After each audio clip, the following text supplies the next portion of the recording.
अगर हम भय की बात करें तो मनुष्य को जीवन में भय होता है। किस चीज से? मृत्यु से। उसे लगता है कि कहीं मेरा जीवन छूट न जाए, और इसी भय का उपयोग अगर हम उन विचारों को डराने में करें जो बार बार हमारे दिमाग में आते हैं, क्योंकि विचारों को शांत करने के बाद ही ध्यान लग सकता है।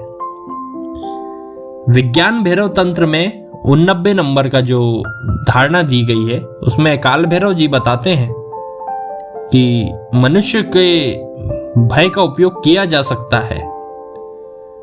इसके लिए 2 विधि है।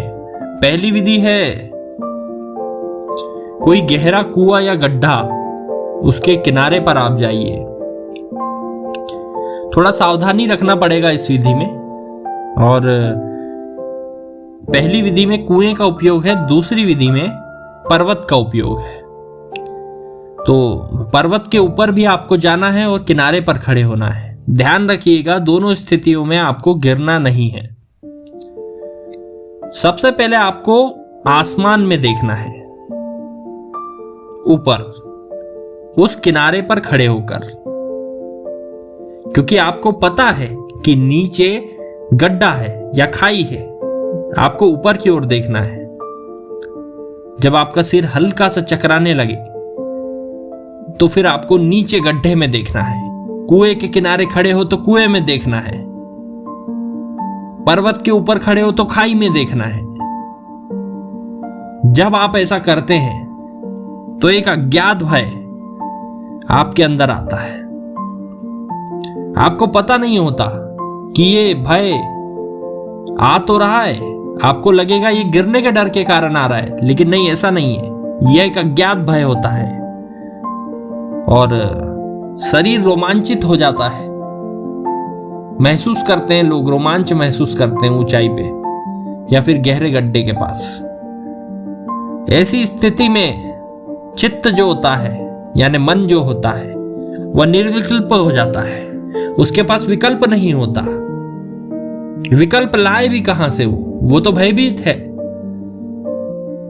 खुद को बचाने के लिए भयभीत है।